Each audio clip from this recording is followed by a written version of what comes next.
आपको ऑब्जेक्टिव देना, ठीक है ना। तो आपको 150% है, आपको तो ऑब्जेक्टिव नहीं होगा, तो आपको ऑब्जेक्टिव देना है।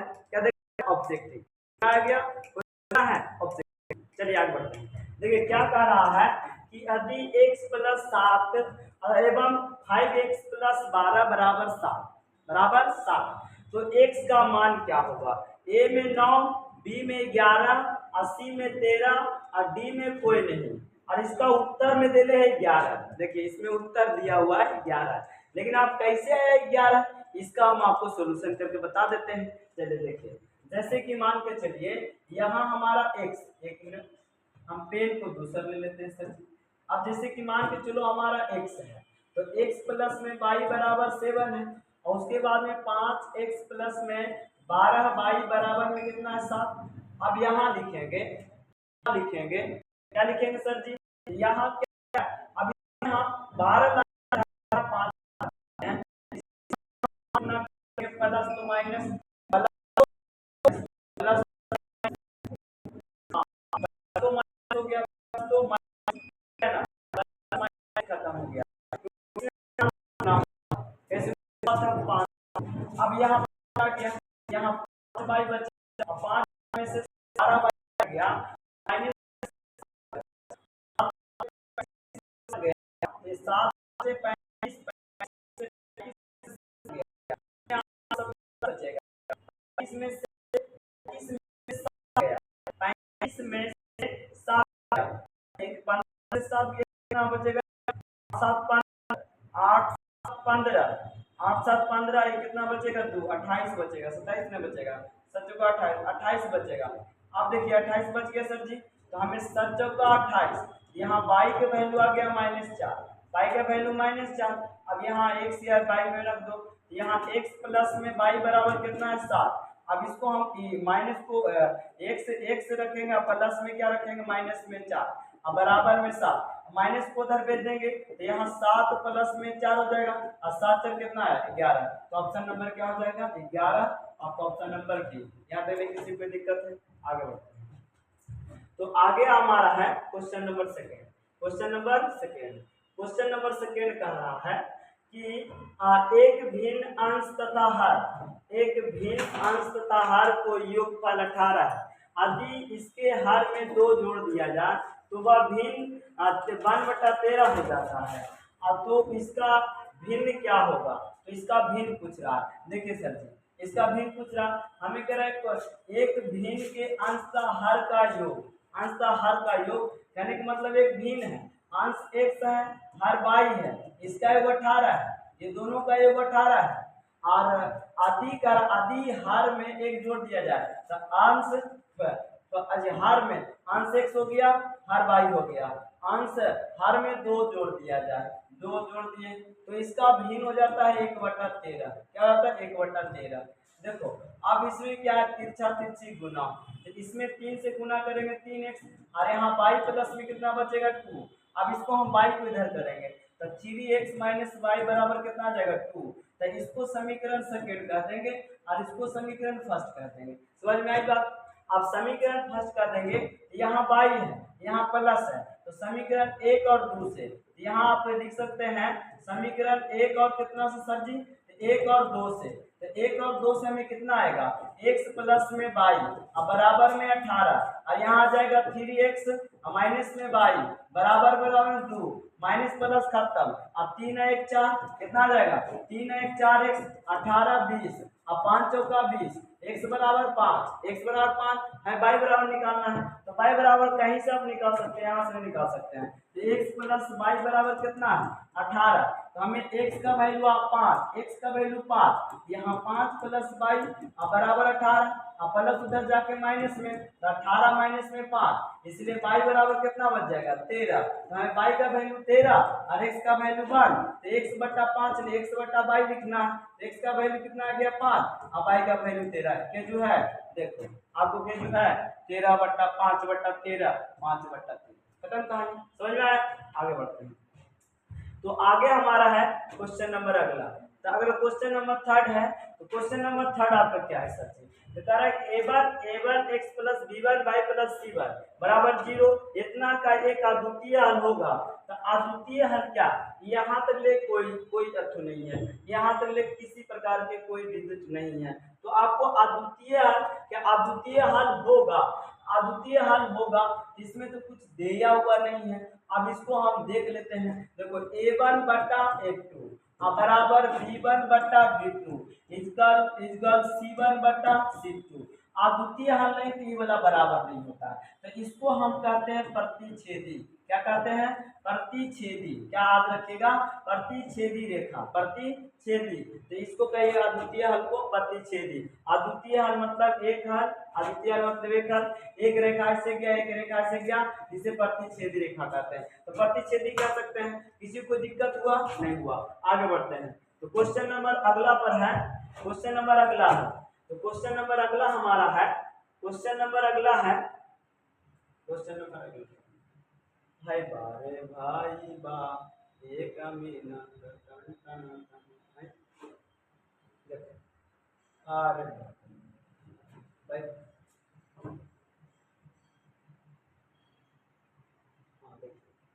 आपको 5वां नंबर क्वेश्चन आ गया। हमें लाना है क्या नंबर? तीसरा नंबर तो बता दिए, चौथा नंबर, 5वां नंबर। चौथा क्या है? कोई दिक्कत नहीं, पढ़ते चलिए। चलिए देखिए, तो इसमें क्या है, हमें कह रहा है युगपत समीकरण 2x प्लस 3y बराबर 5 है और उसके बाद में 4x प्लस 6y बराबर 9 हो। तो निकाय, निकाय मतलब कौन हल है? संगत हल है, इनका अद्वितीय हल है, इनमें से कोई अपरिचित रूप से अनेक हल है, इनमें से कोई नहीं। देखिए ये आंसर में दे ले असंगत हल, कोई बात नहीं, बता देते हैं। 2x प्लस में 3y बराबर में 5 है, समीकरण इसको फर्स्ट मान लेते हैं। और दूसरा क्वेश्चन है 4x प्लस में 6y बराबर में कितना है? बराबर में कितना है? 9, समीकरण सेकेंड। इसका एक ही आप उपाय है। देखो इसको हम a1 से और इसको हम b1 से और इसको हम c1 से और इसको हम a2 से, इसको हम b2 से और इसको हम c2 से।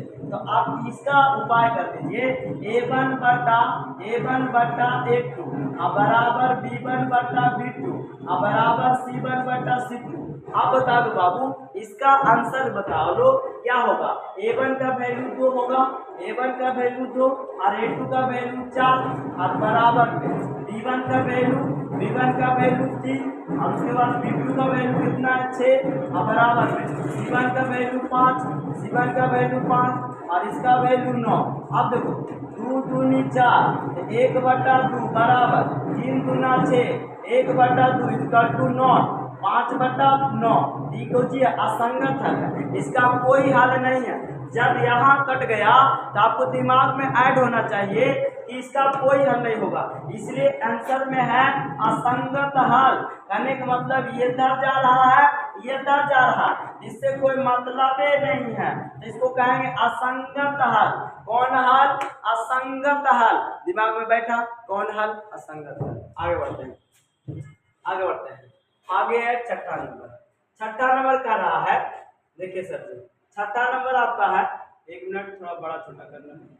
हाँ देखिए छठा नंबर, छठा निम्नलिखित रैखिक समीकरण से किस समीकरण युग का अद्वितीय हल संभव? अद्वितीय हल संभव है कौन सी में? कौन से में अद्वितीय हल संभव है? मतलब चार को दे ले है। तो देखिए आंसर में आपको दे ले है हाँ, आंसर में दे ले सी नंबर। आंसर में क्या दे ले बउआ? C number. लेकिन आपको सी नंबर तो दे ले है। अब इसी को असंगत युग में देखो, अद्वितीय हल संभव है। अद्वितीय मतलब इसका अद्वितीय हल पूछेगा ना, तो आपको a1 बटा a2 इक्वल टू नॉट होना चाहिए, b1 बटा b2 बराबर c1 बटा c2, तब यह अद्वितीय हल का एग्जाम्पल होगा। और यदि जो ऐसा नहीं होगा तो अद्वितीय हल का एग्जाम्पल नहीं होगा। जैसे देखिए अब इसको हम 2 बटा 4 कर सकते हैं और इसको हम क्या कर सकते हैं? 1 बटा 2 माइनस में कहो, जब पहले से बात देखिए है बात ले माइनस में कर देते हो। अब किसी का दिमाग में ऐसे चल रहा होगा कि सर माइनस में कीजिए। अब देखो 6 बटा में 4, 6 बटा में 4। अब देखो इसका इक्वेशन है 6 बटा में 4। देखो 2 दूनी 4, 1 बटा 2 अब बराबर 1/2 इक्वल टू, अब 3 दूना 6, 2 दूनी 4, तो 3/2। अब ये बता लो उत्तर में क्या लिखल है। किसी समीकरण युग्म का अद्वितीय हल संभव है, तो अद्वितीय हल संभव कहाँ से है सर जी? ये तो बराबर है ये नहीं है, तो इसका आंसर भी गलत दिया हुआ है। जैसे 6 है ये वाला, इसका आंसर गलत दिया हुआ है। अब चेक करना पड़ेगा सर जी, तो अब चेक कर लेते हैं। क्या कर लेते हैं चेक? तो सी नंबर तो आपको गलत ठहरा दिए, आंसर जो दिया हुआ था। अब चेक करना पड़ेगा, देख लीजिए आराम से। अब पहला को देखते हैं, ए नंबर को। ए नंबर क्या है? x + 5 बराबर x + y बराबर 5। उसके बाद 2x + 2y बराबर 10।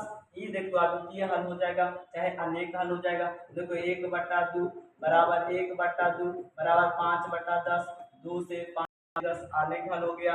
1/2 बराबर 1/2 बराबर 1/2 अनेक हल होगा, अद्वितीय हल नहीं होगा।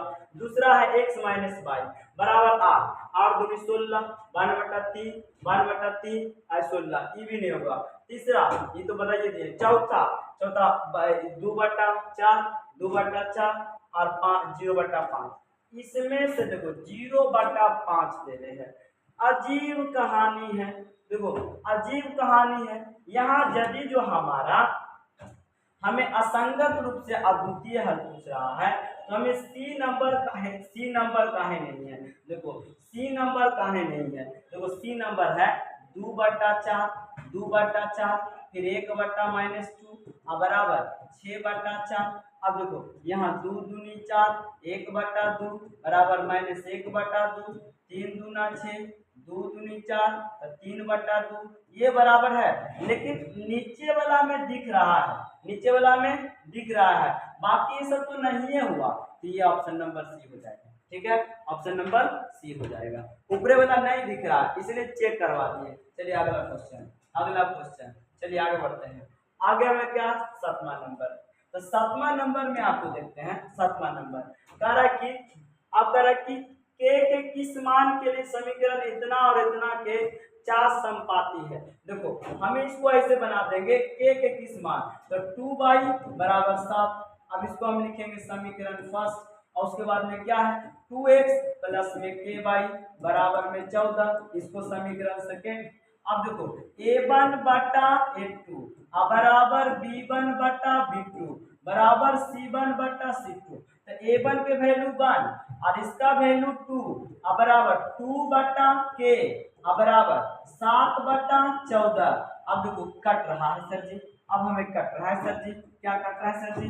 1/2 बराबर 2/k बराबर 7 दूनी 14 1/2, ये तो बराबर लगभग है ये। तो आप के मान निकाल दीजिए कहीं से।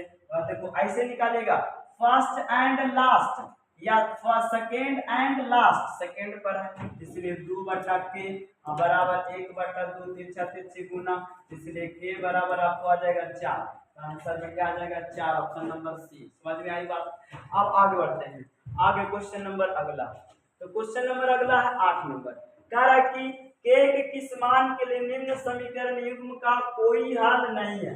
कोई हल नहीं है, कौन सा मान है कि कोई हल नहीं है? तो देखो हमारा क्वेश्चन क्या दे रहे हैं, क्वेश्चन हमारा दे रहे हैं सर जी x + 2 बराबर 5 समीकरण फर्स्ट, उसके बाद में 3x + में ky प्लस में 15 बराबर 0, तो माइनस से तो चल जाएगा। तो x को वैल्यू a1/a2 बराबर b1/b2 बराबर c1/c2। आप देखिए सर जी, इसमें आपको देखना होगा, क्या करना होगा? देखना होगा। अब इसमें x1 का वैल्यू 1 और a1 का वैल्यू 1, a2 का वैल्यू 3 बराबर b2 का वैल्यू 2 और इसका वैल्यू k और इसका वैल्यू कितना आएगा 5, इसका वैल्यू -15 क्योंकि प्लस होता जाके माइनस इधर प्लस ना है जी, अरे प्लस में थोड़ा को है।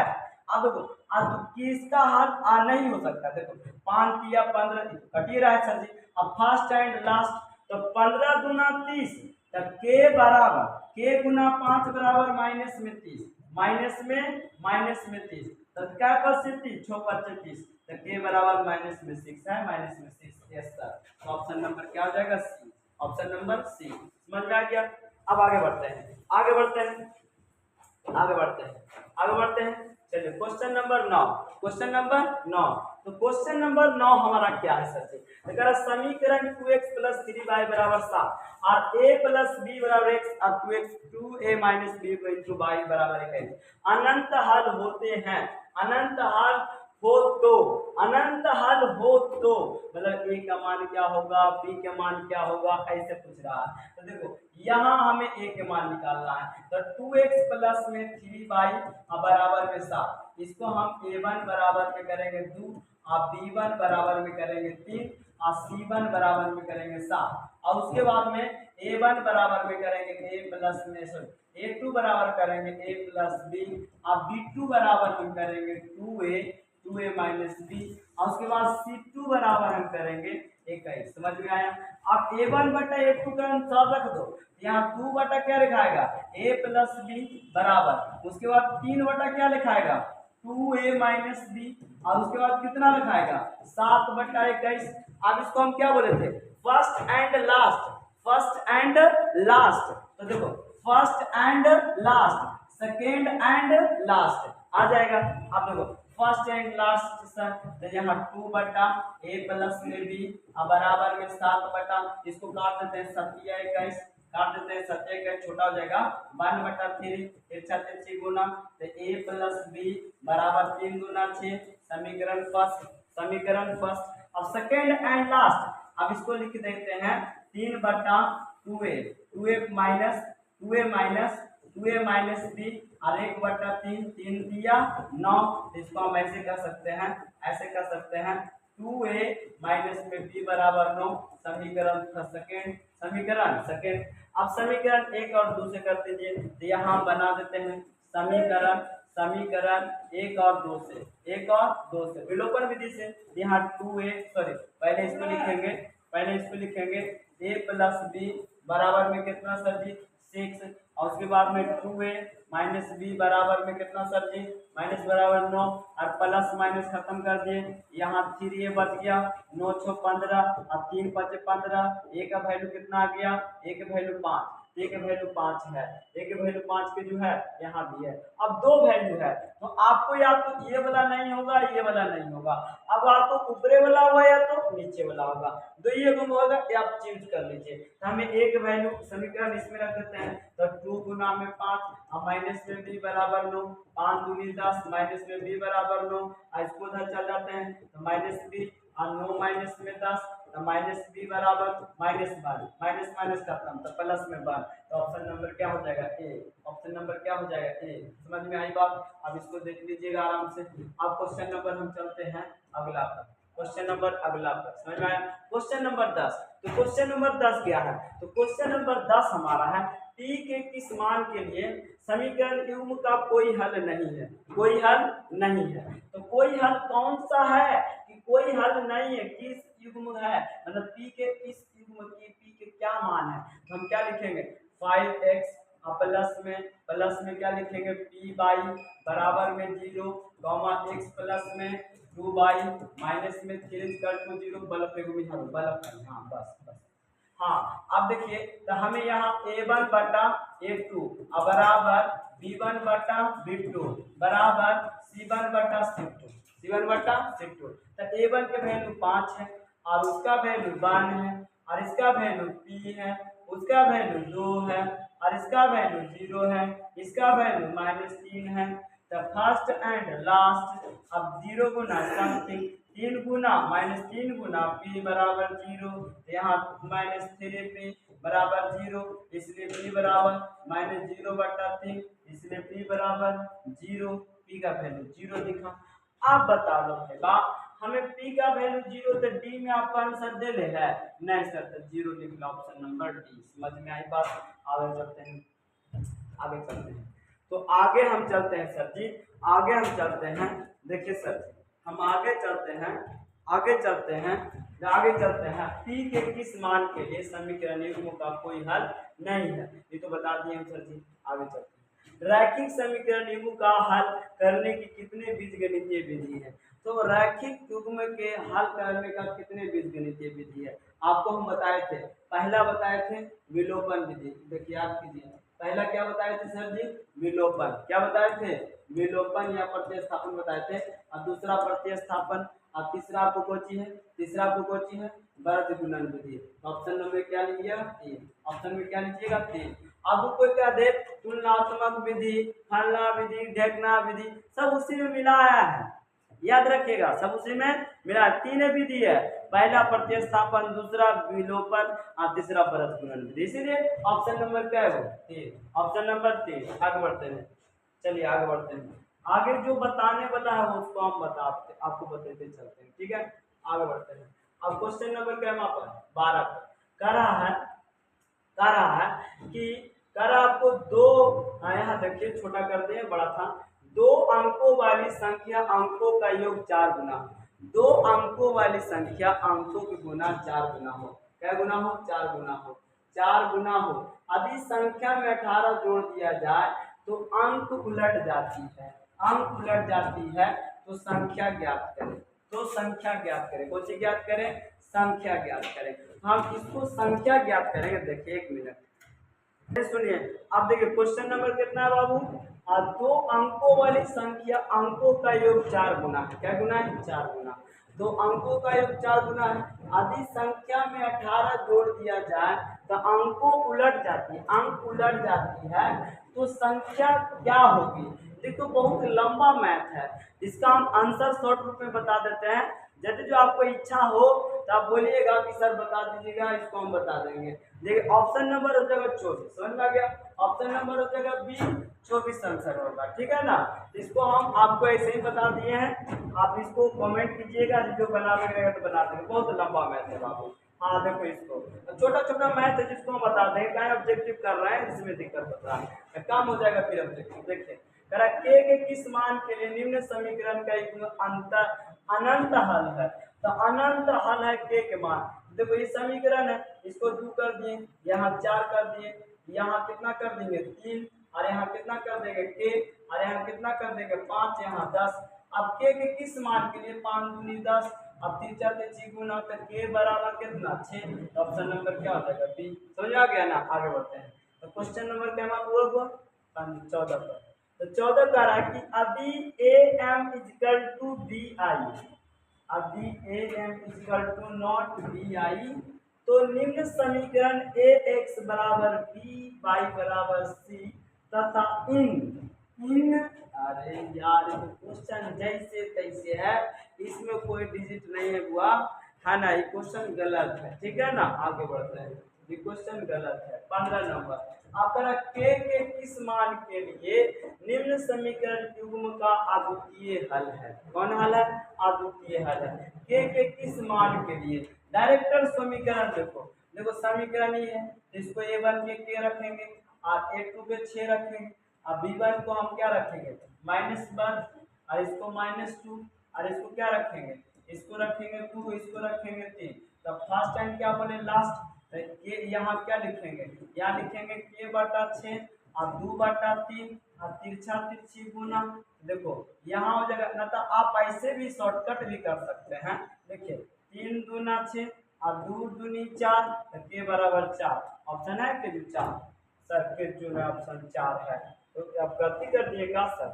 देखिए फिर से करते हैं, फिर से कर देते हैं, क्या दिक्कत है? देखिए तो देखिए ये देखिए यहाँ को चेक के तो के रख दिए, यहाँ को चेक 6 तो 6 रख दिए, 1 है तो -1 रख दिए, यहाँ को चेक 2 क्या लिखा है 2, यहाँ 2 यहाँ 3, तो माइनस से तो माइनस खत्म हो गया। हमें के से मान निकालना है, के किस मान के लिए? तो के से संबंध उसको जोड़ना है। तो के बटा 6 बराबर 2 बटा 3, लो डिट्टो कर देते हैं। तो 3 के बराबर 6 दूनी 12, 6 दूनी 12, देखो 3 चौका 12, तो के बराबर 4, के बराबर 4 यहाँ है नहीं, यहाँ लिखेंगे 4, क्या लिखेंगे 4, ए में 4। Option number A, option number A. आगे बढ़ते हैं, आगे बढ़ते हैं। तो आगे आए क्वेश्चन नंबर क्या? क्वेश्चन नंबर 16, यदि समीकरण इतना का हल इतना एक एक्स बराबर 1 और वाई बराबर के हो तो के का मान ज्ञात करें। लो ये घन चक्कर के लिए है, और जी कहले घन चक्कर क्या लिखल है? 3x - 2y और -1 बराबर 0, y बराबर के है मतलब 3 गुना 1 और माइनस 2 गुना के, क्योंकि y बराबर के है, और माइनस 1 बराबर 0। अब इसमें 3 माइनस में 1 माइनस में 2 के और बराबर 0। अब यहाँ 2 और बराबर 2 माइनस तो जाके प्लस 2 के बराबर कितना आ जाएगा? Option number C. Option number C. Option number C. आगे बढ़ते हैं। अब आगे बढ़ते हैं क्वेश्चन नंबर 17। समीकरण निकाय इतना और इतना का साफीय निष्पातन किस्सा प्रवार की सरल रेखाएं होगी। हर बकलोला जैसे तैसे निकल है, कोई बात नहीं, ग्राफीय वहां हो सकता है। साफीय जहां है ना, यहाँ आपको ग्राफीय होगा। क्या होगा? ग्राफीय। जहाँ साफीय लिखल है यहाँ ग्राफीय विधि लिखल होगा तो निष्पादन हो गया, कोई बात नहीं है, होता है ग्राफीय विधि, है ना। ग्राफीय विधि से देखना है तो देखो ये कुछ लिखल है, x प्लस में 2y और माइनस में 4 समीकरण फर्स्ट। उसके बाद कितना लिखल है? 2x प्लस में 4y माइनस में 12 तो 0। तो ये देखो a1 का भाग वैल्यू, a2 का 2 वैल्यू, इसका 2 वैल्यू, इसका 4 वैल्यू, इसका 4 वैल्यू, इसका माइनस 12 वैल्यू। अब देखो 1/2 बराबर 2 दूनी 4, 1/2 बराबर 4 तिया 12, 1/-3। क्या ये बराबर है? नहीं है। तो इसको हम क्या कहेंगे? इसको हम कहेंगे समांतर रेखाएं है। समांतर रेखाएं एक दूसरे को काट नहीं सकता, इसलिए समांतर। लो ऐसे ऐसे पास देखे, कोई हल है? कोई हल नहीं। समांतर रेखा ये बराबर नहीं है तो समांतर है। ठीक है, आगे बढ़ते हैं। चलिए आगे बढ़ते हैं। Question number 18। बिंदु 2,5 पड़ता है रेखा, पड़ता है रेखा। अजीब क्वेश्चन है कि ना। आप बिंदु, इस सिंधु लिखा है, बिंदु लिखाएगा, ठीक है ना। बिंदु के सिंधु हो गया है, कोई बात नहीं, होता है टाइपिंग में। हाँ देखो तो देखो हमें कह 2,5 पड़ता है रेखा, मतलब कौन रेखा में, मतलब कौन में पड़ रहा है कि 2,5 है। देखो 2,5, इसको 2,5 है पड़ता है, मतलब बराबर होना चाहिए। देखो 2x प्लस में 5y बराबर में 13। आप x के वैल्यू 2 गुना 2 प्लस 5 गुना 5 बराबर 13, दोनों बराबर होना चाहिए। 4 प्लस 25 बराबर 13, ये तो 29 हो गया। ये बराबर हो सकता है? नहीं बराबर हो सकता, ये नहीं पढ़ सकता। दूसरा 3x प्लस में 3y बराबर में 4, ये तो नहीं हो सकता। उसके बाद में 2x माइनस में 3y बराबर माइनस में 11, ये भी नहीं हो सकता, लेकिन कर लेते हैं। 2 गुना 2 माइनस 3 गुना 5 बराबर -11। अब देखो 2 दूनी 4, 5 किया 15 -11। अब देखो ये 15 है और ये 15 में से 4 गया तो यहाँ -11 हो जाएगा ना। अब -11 तो कौन में पड़ता है? कौन में पड़ता है? सी नंबर में, ठीक है ना। ऐसे अगर क्वेश्चन पूछेगा तो दुनिया सब हिल जाएगा, इसलिए दिमाग में सेट करो। चलो आगे बढ़ते हैं। आगे बढ़ते हैं 18। के किस, देखो 20 लिखा गया है, ये किस है, जो किस तो किस है, क्या है? किस, ये 20 नहीं है, किस है। मान के लिए निम्न समीकरण युग्म को कोई, इसको कोई लिखा गया है, इसको क्या लिखेंगे? कोई हाल नहीं है, कोई को कोई समझना, कोई को कोई समझना, ठीक है। हाँ देखो क्या लिखा है? x प्लस में 2y बराबर में 5 और उसके बाद 3x प्लस में k y प्लस में 15 इक्वल टू 0, इस पे धर लिया वो तो 1/3 बराबर 2 बटा k बराबर -5/15। अब देखो हमें k के किस मान पूछ रहा, तो फर्स्ट एंड सेकेंड 5 दिया 15। अब यहाँ लिखेंगे 2 बटा k बराबर 1/-3 के 6 गुना k बराबर -6 है क्या जी? हाँ सी नंबर में, 9 नंबर में, सी नंबर में। आगे बढ़ जाते हैं। अब क्वेश्चन नंबर आपको अगला आ गया 20 नंबर में। हाँ 20 नंबर आगे उठेगा, 18, 19, 20। हाँ 20 आगे। चलिए आगे बढ़ते हैं। आगे बढ़ जाए, किसी को दिक्कत है? नहीं सर जी कोई दिक्कत नहीं है। आपके रतबर में कोई दिक्कत होगा, यही वाला बताए हैं, दोबारा से आ गया है, ठीक है ना। अगला बताते हैं। अगला बताते हैं, ये वाला लिखे हैं ऐसे। हाँ देखो कौन है, 21 आ गया, 21 को बनाना है भाई, 21 को बनाना है, 21 को बनाना है। देखिए 21 को कह रहा है, कह रहा पी के किस मान के स्तरीय पर, किस मान के लिए समीकरण, देखिए स्तरीय जो है ना, किस मान के लिए, किस मान के लिए समीकरण युग्म का कोई बल को हल कहना, बल को हल नहीं है, बल को हल नहीं है, बल को हल नहीं है। और राशि वाला देख कोई बात नहीं, जल्द बहुत अच्छा। हाँ इधर देखो यहाँ लिखेंगे 5x प्लस में p बाई प्लस में 7 = 0, उसके बाद x प्लस में 2 बाई माइनस में 3 बराबर 0। अब इसको a1 बटा a2 कर लो, p का वैल्यू निकालना है ना, तो 5/1 बराबर p बटा 2 आरो 7/-3। अब तिरछा तिरछी गुना, यहाँ p गुना में -3 और 7 गुना 14, 7 गुना 14 गुना में तो भागा में, तो p बराबर -14 और बटा में 3। तो अब बताओ -14/3 के जो है नहीं है, अरे पापा नहीं है, कहीं ना कहीं कुछ तो मिस्टेक होगा, कोई बात नहीं, इसको रहने देना, ठीक है, इसको रहने देना। आगे तो 22 नंबर, क्या नंबर 22 नंबर अपने से ट्राई करना है ना, कि रैखिक समीकरण युग को, रैखिक समीकरण युग हो नहीं को हल करने होगा, भरने नहीं होगा कुछ होगा, करने के कितने, क्या होगा, बीतने नहीं होगा, कितने, क्या होगा, कितने बीजगणितीय विधियां हैं, तो हमें क्या बीजगणितीय विधियां, 3 बीजगणितीय विधियां, ठीक है ना, याद रहेगा। वो जो मिस्टेक होता है टाइपिंग में, समझ आ गया ना बाबा, कोई बात नहीं है, शुरुआती दौर है। हाँ देखिए अब 23 नंबर, अब 23 नंबर क्या है बाबू, 23 नंबर का 2 अंकों वाली संख्या अंकों का योग का 4 गुना है यदि, 4 गुना है यदि संख्या में 18 जोड़ दिया जाए तो अंक उलट जाते हैं। अब इन्हें बताया है 24 रबाकरोलाल, 24 बताया है ना रे, हाँ बताए सर जी, इसको बना लेना है ना, इसको बना लेना, 24 तो बताइए किए, चलिए आगे बढ़ते हैं। अब इसमें कह रहा है के किस मान के लिए निम्न समीकरण युग का अनंत हल है, तो अनंत हल है के किस मान के लिए, के किस मान के लिए, यहाँ 2/4 करेंगे और 3/3 के और 5/10, 5 दूनी 10 अब 3 दूना 6, 6 कौन है, टी नंबर, सब के मान निकालना, के से मतलब फालतू से कोई मतलब नहीं, समझ में आई बात, आगे बढ़ते हैं।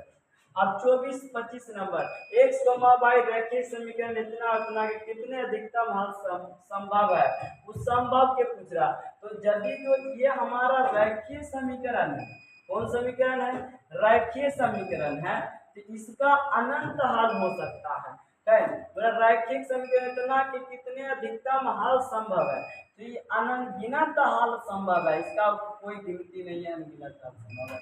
समझ में आई बात, आगे बढ़ते हैं। आगे क्या है, अगला क्वेश्चन उत्तर 25 नंबर 26 नंबर, दो चरों में सक्रिय पूरक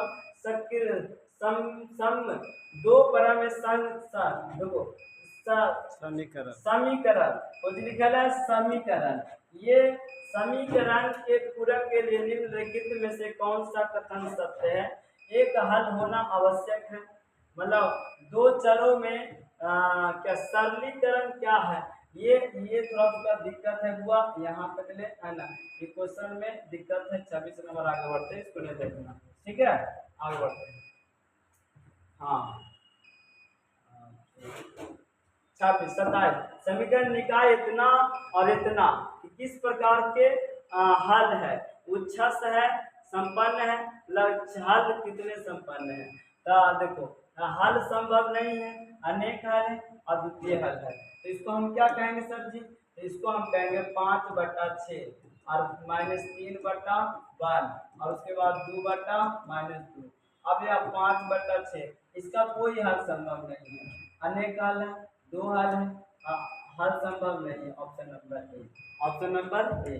चलिए आगे बढ़ते हैं, चलिए आगे बढ़ते हैं 25 के 28 समीकरण इतना के कैसे कैसा हल है, विरोधी है, अप्रापी ज्योति, अविरोधी या आश्रित है, इनमें से कोई नहीं है। तो देखिए विरोधी आश्रित ये सब पूछ ले रहे हैं ना, क्या लिखा है, एक्स है तो इसको 52/3 करेंगे, 2/6 करेंगे और 3/9 करेंगे। तो ये 3 दिया 9, 1/3 बराबर 1/3 बराबर 1/3 क्या है, अब विरोधी है, अब अविरोधी है, अब आश्रित है, इनमें से कोई नहीं। देखो ऐसा है, आप विरोधी, देखो विरोधी कह सकते हैं, क्या कह सकते हैं, विरोधी।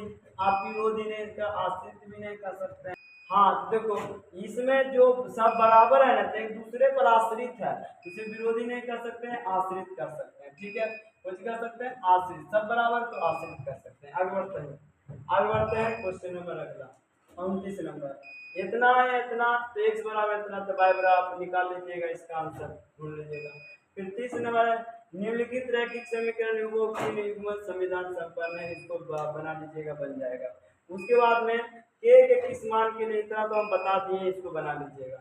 उसके बाद में के किस मान के लिए, इसको भी बना लीजिएगा, कोई दिक्कत नहीं है। आगे बढ़ते हैं, आप इसका भी उसी प्रकार से बना लीजिएगा, इसका भी है उसी प्रकार से आप बना लीजिएगा। फिर आपको ये वाला है के मान है, के का भी अद्वितीय वलित बना लीजिएगा।